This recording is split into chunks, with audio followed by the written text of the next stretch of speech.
दोस्तों, आज के इस वीडियो में मैं आपसे बात करने वाला हूं कि क्या सच में म्यूचुअल फंड्स में कंपाउंडिंग काम करता है या नहीं। जी हाँ, आज के इस वीडियो में मैं आपसे इसी बारे में बात करने वाला हूं कि जो पावर ऑफ कंपाउंडिंग की थ्योरी है वो म्यूचुअल फंड्स में किस तरह से काम करता है। उससे पहले अगर आप मुझसे एक शब्द में ये पूछे कि क्या म्यूचुअल फंड्स में कंपाउंडिंग सच में काम करता है, हाँ या ना, तो मेरा सिंपल सा जवाब होगा नहीं, नो, म्यूचुअल फंड्स में कंपाउंडिंग काम नहीं करता है। अब आप में से बहुत सारे लोग ये जवाब सुनकर काफ़ी हैरान होंगे कि मैं ऐसा क्यों कह रहा हूँ कि म्यूचुअल फंड्स में कंपाउंडिंग काम नहीं करता है। क्योंकि नॉर्मली अगर आप कहीं भी देखें तो म्यूचुअल फंड के साथ आपको हमेशा पावर ऑफ कंपाउंडिंग के बारे में ज़रूर बताया जाता है कि अगर आप म्यूचुअल फंड में इन्वेस्ट करते हैं तो आप पावर ऑफ कंपाउंडिंग की हेल्प से बहुत सारा वेल्थ क्रिएट कर सकते हैं। तो दोस्तों, ये सही है कि लॉन्ग टर्म में म्यूचुअल फंड में इन्वेस्टमेंट करके बहुत सारा वेल्थ क्रिएट किया जा सकता है, लेकिन अगर आप ध्यान से देखें तो जो कंपाउंडिंग का कॉन्सेप्ट है वो बिल्कुल अलग है और जो म्यूचुअल फंड्स का काम करने का तरीका है वो अलग है। और इसीलिए मैं ये कह रहा हूँ कि म्यूचुअल फंड्स में कंपाउंडिंग काम नहीं करता है। अगर आप वीडियो को अंत तक देखते हैं तो आप जरूर समझ पाएंगे कि मैं ऐसा क्यों कह रहा हूँ। सबसे पहले हम ये समझते हैं कि जो कंपाउंडिंग है वो क्या है, कंपाउंडिंग कॉन्सेप्ट किस तरह से काम करता है। तो आप देखेंगे कंपाउंडिंग का मतलब है earning profit continuously on principal plus profit earned in last time period of an investment. यानी कि अगर हम कोई इन्वेस्टमेंट करते हैं और उस इन्वेस्टमेंट पर हमें जो भी लाभ मिलता है उस लाभ को हम वापस से इन्वेस्ट कर देते हैं उस प्रिंसिपल के साथ मिलाकर। जैसे कि अगर मैंने 100 रुपये इन्वेस्टमेंट किया और उस पर मुझे 10 रुपये का लाभ हुआ तो मैंने वो 10 रुपये को निकाला नहीं, वो 100 रुपये के साथ मिलाकर उस 10 रुपये को अपने 100 रुपये के साथ मिलाकर 110 रुपये मैंने इन्वेस्टमेंट कर दिए और अब 110 रुपये के ऊपर मुझे एक जो भी लाभ होगा वो मिलेगा। और ये सिलसिला कंटिन्यूसली चलता रहता है और हर एक टाइम पीरियड में जो भी लाभ होता है उसे प्रिंसिपल के साथ जोड़ दिया जाता है, जिससे होता ये है कि जो हमारा प्रॉफिट है, जो हमारा इंटरेस्ट है, वो इंटरेस्ट भी वापस से इंटरेस्ट कमाता है, प्रॉफिट के ऊपर भी हमें प्रॉफिट होता है। तो सिंपल भाषा में अगर देखें तो अगर किसी इन्वेस्टमेंट में जो भी हमें प्रॉफिट हो रहा है एक फिक्स टाइम पीरियड में, उस प्रॉफिट के ऊपर भी अगले टाइम पीरियड में अगर हमें वापस से प्रॉफिट हो रहा है तो इस तरह का जो कंटिन्यूअस प्रोसेस है उसे हम कंपाउंडिंग कहेंगे और ये कह सकते हैं कि वो इन्वेस्टमेंट में कंपाउंडिंग हो रहा है।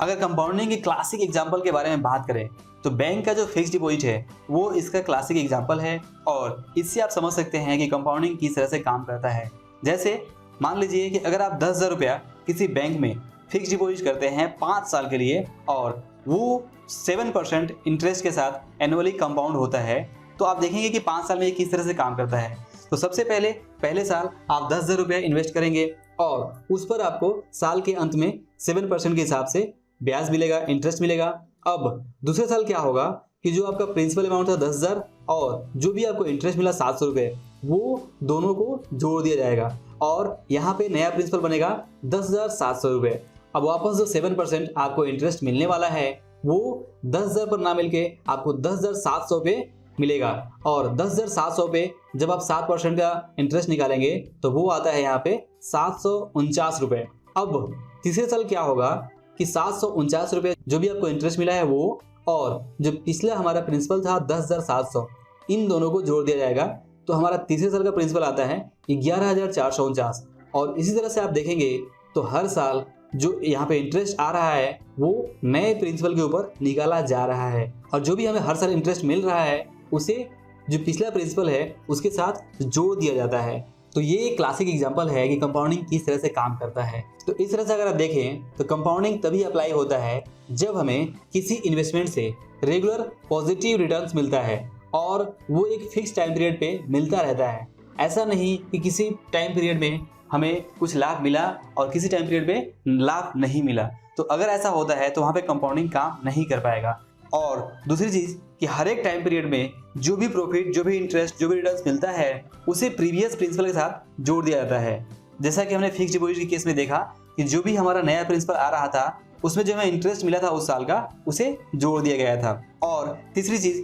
कि जो भी हमें प्रॉफिट, इंटरेस्ट या रिटर्न मिलता है उस रिटर्न पर भी हमें अगले साल लाभ कमाने का मौका मिलता है। तो अगर आप कंपाउंडिंग की इस थ्योरी को म्यूचुअल फंड्स में अप्लाई करते हैं तो आप देखेंगे कि ये थ्योरी म्यूचुअल फंड्स में अप्लाई नहीं होता है। क्योंकि म्यूचुअल फंड्स में किसी टाइम पीरियड में हमें पॉजिटिव रिटर्न देखने को मिलता है और किसी टाइम पीरियड में हमें निगेटिव रिटर्न देखने को भी मिलता है, और इसीलिए कंपाउंडिंग यहाँ पे अप्लाई नहीं होता है। तो इसके अलावा अगर आप देखें म्यूचुअल फंड्स में कंपाउंडिंग अप्लाई नहीं होता है, इसके 5 बड़े कारण है। पहला ये है, म्यूचुअल फंड्स हमें रेगुलर पॉजिटिव रिटर्न्स नहीं देते हैं, ये कभी कभी निगेटिव रिटर्न भी देते हैं, और कोई भी म्यूचुअल फंड्स कंपनी कभी भी फिक्स्ड रिटर्न देने का कोई भी गारंटी नहीं देती है, और कोई भी म्यूचुअल फंड्स कंपनी कभी भी रिटर्न में लिख के हमें ये नहीं देती कि हमें कंपाउंडिंग रिटर्न मिलने वाला है। जबकि अगर आप बात करें फिक्स्ड डिपॉजिट की, तो वहाँ पे हमें लगभग लिख के दिया जाता है कि हमें कंपाउंडिंग रिटर्न मिलने वाला है। और सबसे बड़ी बात कि जो CAGR रिटर्न दिखाया जाता है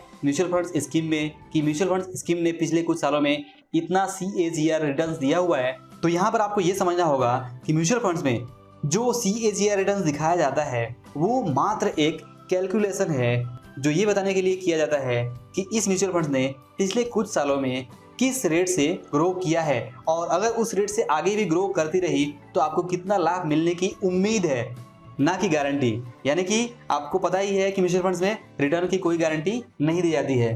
तो ये सबसे मेन पॉइंट है जो आपको कंफ्यूज करता है कि म्यूचुअल फंड्स में कंपाउंडिंग मिलता है या नहीं मिलता है। आप इस पॉइंट से समझ सकते हैं कि अगर किसी म्यूचुअल फंड्स में रिटर्न दिखाया गया है कि इस म्यूचुअल फंड्स ने इतना % रिटर्न दिया हुआ है, तो वो मात्र एक कैलकुलेशन है, और वो एवरेज कैलकुलेशन है जो उसने पिछले कुछ सालों में दिया हुआ है। तो आप इसे गारंटेड रिटर्न ना समझें। आप देखते ही हैं कि म्यूचुअल फंड्स में हमेशा एक डिस्क्लेमर होता है, mutual funds are subject to market risk और पास्ट परफॉर्मेंस फ्यूचर की गारंटी नहीं है। जैसे आप स्क्रीन पे देखेंगे कि यहाँ पे कुछ म्यूचुअल फंड स्कीम है जिसका CAGR रिटर्न दिखाया हुआ है, और यहाँ पे आप देखेंगे कि एक साल में इसने -11.15 का रिटर्न दिया हुआ है, और यहाँ पे 3 साल में इसने 5.66% का रिटर्न दिया हुआ है, और 5 साल में 6.51% का रिटर्न दिया हुआ है। तो ये मात्र एक कैलकुलेशन है। आप इस बात को ध्यान से समझिए कि ये मात्र एक कैलकुलेशन है, और ये कैलकुलेशन आपको सिर्फ आसानी से समझने के लिए किया जाता है कि आपको इस म्यूचुअल फंड से कितना रिटर्न कमाने की आप उम्मीद रख सकते हैं,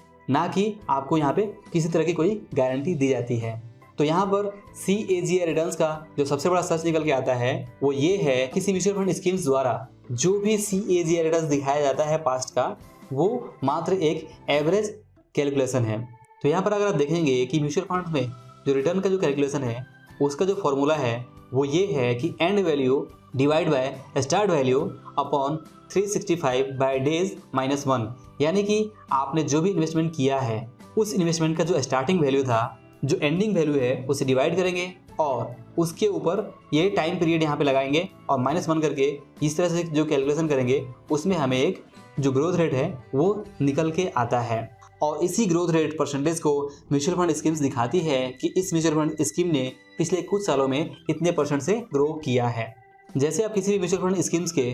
ग्रोथ के चार्ट को देखेंगे तो यहाँ पर आप देखेंगे कि ये अप डाउन होते हुए आगे बढ़ता रहता है, और इससे हमें ये समझ में आता है कि म्यूचुअल फंड्स में हमें कभी भी रेगुलर पॉजिटिव रिटर्न्स नहीं मिलते हैं, और इसीलिए जो कंपाउंडिंग यहाँ पे अप्लाई नहीं होता है। तो अगर बात करें कि कंपाउंडिंग का जो रिटर्न्स है वो हमें कहाँ मिलता है, तो बेसिकली जो ओरिजिनल जो कॉन्सेप्ट है कंपाउंडिंग का वो हमें बैंक के फिक्स डिपॉजिट या फिर बैंक के RD रेकरिंग डिपॉजिट या फिर दूसरे कुछ पोस्ट ऑफिस के स्कीम्स हैं जहाँ पर हमें कंपाउंडिंग रिटर्न्स देखने को मिल जाता है। और इस तरह के इन्वेस्टमेंट्स में जो कंपाउंडिंग की ओरिजिनल थ्योरी है वो सही तरह से काम करती है, जबकि म्यूचुअल फंड्स में ये काम नहीं करता है। क्योंकि बैंक जो होता है या फिर RD जो स्कीम्स होती हैं उसमें हमें सबसे पहले तो एक फिक्स्ड पॉजिटिव रिटर्न्स मिलता है और वो भी रेगुलर होता है, और वहाँ पर हमें म्यूचुअल फंड्स की तरह से नेगेटिव रिटर्न्स देखने को नहीं मिलते हैं। दूसरी बात कि इस तरह के स्कीम्स में FD में या RD में हमें एक ऑप्शन दिया जाता है कि जो भी इंटरेस्ट वहाँ पे मिलेगा हमें वो किस टाइम पीरियड पे कंपाउंड होगा, एनुअली या हाफ ईयरली या फिर क्वार्टरली। और तीसरी बात कि जो CAGR रिटर्न्स है वो पहले से ही प्री मेंशन्ड होता है किसी भी FD या RD स्कीम्स में या दूसरे स्कीम्स में। तो अगर इस तरह के स्कीम्स में हमें पहले से बताया जाता है कि जो भी हमें रिटर्न मिलेगा वो कंपाउंड होगा इस टाइम पीरियड पे, तो वहाँ पे हम ये समझ सकते हैं कि हमें कंपाउंडिंग रिटर्न मिलने वाला है। जबकि आप देखेंगे कि म्यूचुअल फंड्स में सबसे पहले तो रिटर्न की गारंटी दी ही नहीं जाती, तो वहाँ पे ये सवाल ही नहीं आता कि कंपाउंडिंग वहाँ पे काम करेगा या नहीं करेगा। तो इस तरह से आप समझ सकते हैं कि म्यूचुअल फंड्स में वास्तव में कंपाउंडिंग का जो ओरिजिनल कॉन्सेप्ट है वो काम नहीं करता है, वो थ्योरी अप्लाई नहीं होता है। और जो भी रिटर्न्स दिखाया जाता है यहाँ पे म्यूचुअल फंड स्कीम्स के द्वारा, वो सिर्फ और सिर्फ एक मात्र कैलकुलेशन है। तो अब सवाल ये आता है कि अगर म्यूचुअल फंड्स में कंपाउंडिंग काम नहीं करता है तो क्या हमें म्यूचुअल फंड्स में इन्वेस्टमेंट नहीं करना चाहिए? तो इसका जवाब है कि मैं ऐसा नहीं कह रहा हूँ कि आपको म्यूचुअल फंड्स में इन्वेस्टमेंट नहीं करना चाहिए क्योंकि वहाँ पे कंपाउंडिंग नहीं मिलता, बल्कि मैं आपको सिर्फ ये समझाना चाहता हूँ, आपको एजुकेट करना चाहता हूँ कि आप इस बात को समझ सकें, आपके मन में इस तरह का कोई कन्फ्यूजन ना रहे, आप इस मिसकॉन्सेप्शन से दूर रहें कि म्यूचुअल फंड्स में वास्तव में कंपाउंडिंग काम करता है। और जहाँ तक बात है कि आपको कहाँ इन्वेस्टमेंट करना चाहिए, तो उसके बारे में आपको यही कहूँगा कि आपको हमेशा अपने फाइनेंशियल प्लान, अपने इन्वेस्टमेंट प्लान, अपने गोल्स के अनुसार ही निवेश करना चाहिए और आपको समझना चाहिए कि किस निवेश में क्या रिस्क है और आपके रिस्क उठाने की क्षमता क्या है। ध्यान दीजिए कि इन्वेस्टमेंट के बहुत सारे विकल्प हैं, बस आपको ये देखना है कि आपके रिस्क उठाने की क्षमता क्या है और उसके अकॉर्डिंग आपके लिए कौन से इन्वेस्टमेंट सूटेबल हैं। दोस्तों, वैसे भी मैंने पहले ही म्यूचुअल फंड्स के फायदे के बारे में वीडियोस बनाए हुए हैं और म्यूचुअल फंड्स में वास्तव में निवेश करने के अपने फायदे होते हैं, और इस वीडियो से मैं सिर्फ आपको ये बताना चाहता हूँ कि वास्तव में म्यूचुअल फंड्स में जो कंपाउंडिंग की थ्योरी है वो काम नहीं करती है। हाँ, ये ज़रूर है कि आपको यहाँ पे अच्छे रिटर्न्स मिलते हैं, और सबसे बड़ी बात ये है कि म्यूचुअल फंड का जो रिटर्न है उसको CAGR के रूप में दिखाया जाता है कि वो किस रेट से एनुअली कंपाउंड हो रहा है। तो इस तरह से अगर आप देखें तो म्यूचुअल फंड्स में जो भी CAGR रिटर्न्स दिखाया जाता है वो लॉन्ग टर्म में जो बैंक का इंटरेस्ट रेट है उससे ज़्यादा ही होता है। तो इसलिए मेरी राय में आपके इन्वेस्टमेंट पोर्टफोलियो का एक हिस्सा क्वालिटी म्यूचुअल फंड्स में ज़रूर होना चाहिए। तो इसमें कोई प्रॉब्लम नहीं है, आप म्यूचुअल फंड्स में अच्छा इन्वेस्टमेंट कर सकते हैं। और बात करें CAGR रिटर्न से कितना फ़र्क पड़ता है, तो आपके सामने एक टेबल है, आप इस टेबल से देख सकते हैं कि अगर 1 लाख रुपये 7% के हिसाब से 10 साल के लिए इन्वेस्टमेंट किया जाए तो वो 1.96 लाख होते हैं। और अगर आपको यहाँ पे सेम इन्वेस्टमेंट पे अगर 15% का रिटर्न मिल जाए तो वही इन्वेस्टमेंट 1 लाख इन्वेस्टमेंट यहाँ पे 4 लाख रुपए हो जाते हैं, और अगर 18% मिले तो वो लगभग 5.25 लाख रुपए हो जाते हैं। और इसी तरह से आप इस टेबल्स में अंतर देख सकते हैं। और इसी तरह से अगर आप 1 लाख रुपया 30 साल के लिए इन्वेस्टमेंट करते हैं और 30 साल में अगर आपको 7% का ग्रोथ मिलता है तो वो 7.61 लाख होता है, और 10% के हिसाब से लगभग 17.5 लाख, और 12% के हिसाब से 30 लाख, और 15% के हिसाब से 66,21,000, और 18% के हिसाब से 1,43,00,000 रुपए के आसपास होते हैं। तो आप देखिए यहाँ पे कितना फर्क पड़ता है CAGR ग्रोथ से। तो यहाँ पे अगर नॉर्मली बैंक की बात करें तो आपको यहाँ पे 7% का यहाँ पे ग्रोथ मिलता है, और बात करें म्यूचुअल फंड्स के रिटर्न की तो वो लॉन्ग टर्म में नॉर्मली 10% से ऊपर का ही रिटर्न देते हैं, 10%, 12%, 15%, और कुछ म्यूचुअल फंड्स तो 18% या उससे ज़्यादा रिटर्न भी देते हैं। तो अगर आप किसी क्वालिटी म्यूचुअल फंड्स में इन्वेस्टमेंट करते हैं और वहाँ पे आपको अच्छा CAGR रिटर्न मिल जाता है तो आप सच में वास्तव में बहुत सारा वेल्थ क्रिएट कर सकते, इसमें कोई प्रॉब्लम नहीं है। और मैं ऐसा बिल्कुल भी नहीं कह रहा हूँ कि अगर म्यूचुअल फंड्स में कंपाउंडिंग काम नहीं करता है तो आप वेल्थ क्रिएट नहीं कर सकते हैं, ऐसा कुछ नहीं है। म्यूचुअल फंड्स का जो काम करने का तरीका है वो अलग है, वो कैपिटल इन्वेस्टमेंट है, और वो इन्वेस्टमेंट एक अलग तरह से काम करता है, और लॉन्ग टर्म में आपको काफ़ी अच्छे रिटर्न्स देखने को मिल सकते हैं। जैसे आप इस टेबल में देखेंगे कि पिछले 20 साल में कौन से म्यूचुअल फंड्स ने कितना रिटर्न दिया हुआ है, तो आप देखेंगे कि बहुत सारे म्यूचुअल फंड्स ऐसे हैं जिन्होंने 20 साल के टाइम पीरियड में 21% तक का रिटर्न दिया हुआ है, 19%, 18%, 18%, 16%, 16%, 14% ऐसे रिटर्न्स दिए हुए हैं। तो म्यूचुअल फंड्स में आपको अच्छे रिटर्न्स मिल सकते हैं, बशर्ते आप क्वालिटी म्यूचुअल फंड्स में इन्वेस्टमेंट करें। और कौन सा म्यूचुअल फंड्स आपको कितने रिटर्न देगा इसकी कोई गारंटी नहीं ले सकता है। तो अगर आप मुझसे पूछें कि ऐसे कौन से म्यूचुअल फंड्स हैं जो आपको फ्यूचर में 15%, 18% या 21% की रिटर्न दे सकते हैं गारंटी के साथ में, तो ऐसा कोई भी म्यूचुअल फंड्स नहीं है जो आपको गारंटी के साथ में इतना रिटर्न दे सकता है। हाँ, अगर आप क्वालिटी म्यूचुअल फंड्स में इन्वेस्टमेंट करते हैं तो आप ये ज़रूर एक्सपेक्ट कर सकते हैं कि आपको अच्छे रिटर्न्स मिल सकते हैं, और अगर आपको अच्छा एवरेज CAGR रिटर्न्स मिल जाता है तो आप वास्तव में बहुत सारा वेल्थ क्रिएट कर सकते हैं। तो अंत में मैं आपसे बस यही कहूँगा कि म्यूचुअल फंड्स वेल्थ क्रिएट करने का बहुत ही अच्छा ऑप्शन है, लेकिन इसके साथ बहुत सारे टर्म एंड कंडीशन अप्लाई है। तो आप हमेशा जब भी इन्वेस्टमेंट करें तो टर्म एंड कंडीशन को ज़रूर चेक करें। तो आई होप कि आपको ये वीडियो ज़रूर पसंद आया होगा, और अगर पसंद आया हो तो इसे लाइक और शेयर ज़रूर करें, और अगर आपने अभी तक चैनल को सब्सक्राइब नहीं किया है तो चैनल को ज़रूर सब्सक्राइब करें। और अंत में इस वीडियो को पूरा देखने के लिए और हमारे साथ बने रहने के लिए आपका दिल से बहुत बहुत धन्यवाद।